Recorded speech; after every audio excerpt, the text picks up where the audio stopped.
Hey everybody, it's Julie from A Beautiful Horizon, and I moved. Last video I did a kitchen tour and I actually forgot this little area right here, so I'm going to show that to you and then we're going to organize the pantry. So down here is where I put all of my baking sheets and cutting boards, and then in the back is like silicone baking mats. I don't know if you can see that back there.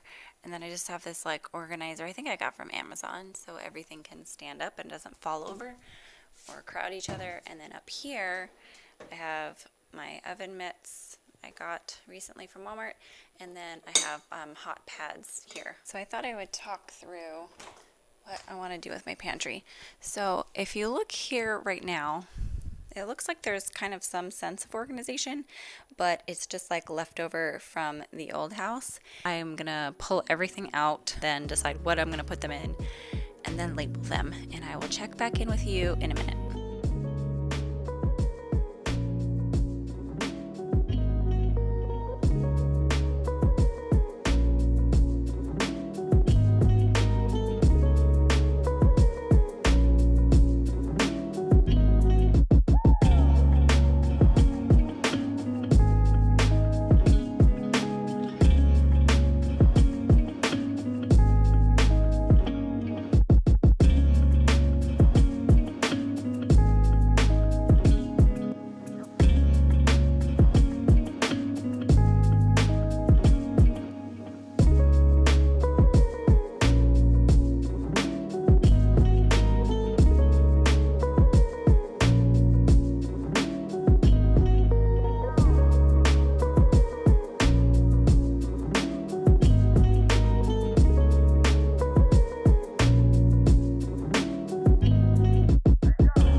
So before I get started with categorizing things, I thought I would just show you. I have this little broom and dustpan here. I took the big one out. It's going to go in the laundry room. I have extra old-fashioned oats down here, baking soda, Redmond real salt, dried chopped onions, and some refined coconut oil.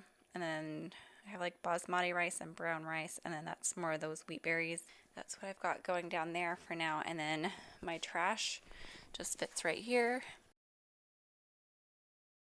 Then we just have different food items. So I think I'll do like a sauces one, and then like I have these like random stevia, Zevia. I'm not really a fan of this one. I like the cream soda. I think that's the only one that I like. I'll probably just like go ahead and cook these. I'll just leave them on the counter because I'm making soup tomorrow. And then down here more just like stuff. Like I have these like cookie molds. This could probably go in the garage. This like is for donuts. I don't know what happened here. Maybe a flower. Like another mold thing. Yeah, so mostly these are just molds, but I was thinking about taking this stuff out and just putting them in these baskets because I have 3 of them. So I could probably fit 3 on one shelf and then put these 2 things in the garage for garage organization. Then I have that black container and this black container. Even though it looked kind of organized in there, some of the stuff was impossible to get to. Like those black things on the top shelf, you can't reach into them at all. So even though it was like everything was in a box, it wasn't practical and useful. So that's what I'm working on. All right, back to work. Here we go.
empty. That one is empty. I'm going to clear off all this stuff so I can go through this stuff.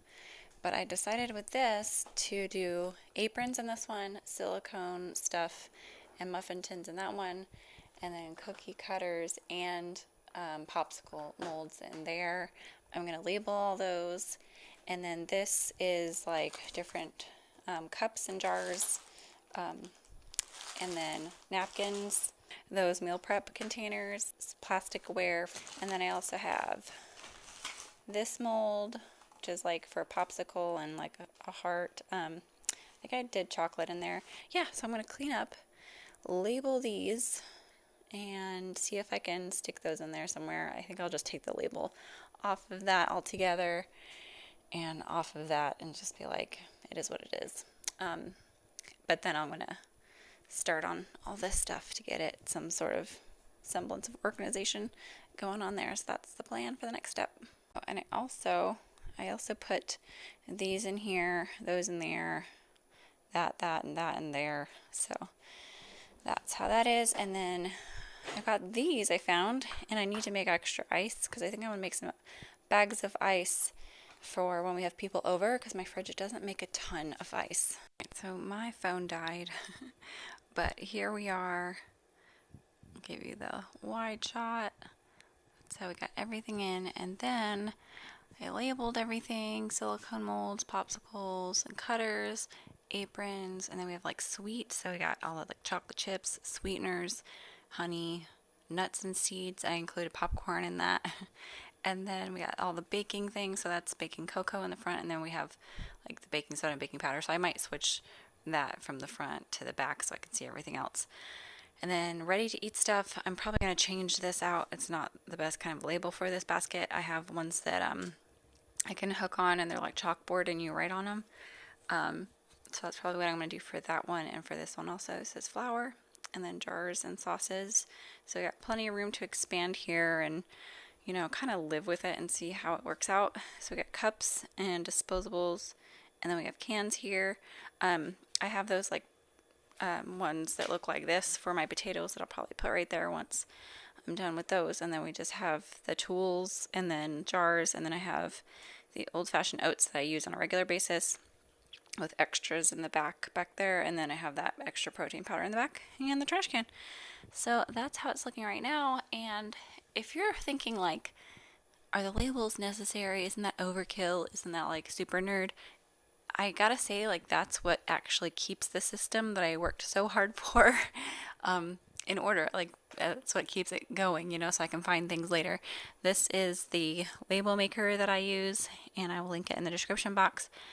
And there's always flexibility. I can always take labels off, put different labels on, move things around, switch which things are where. It's all good, but it really does help me to remember where I was going to put things so that when I need to find them, I know where they are. So that's it for tonight. Thanks for watching. Subscribe if you like this video and give it a thumbs up. Leave me a comment, and I will see you next time. Bye!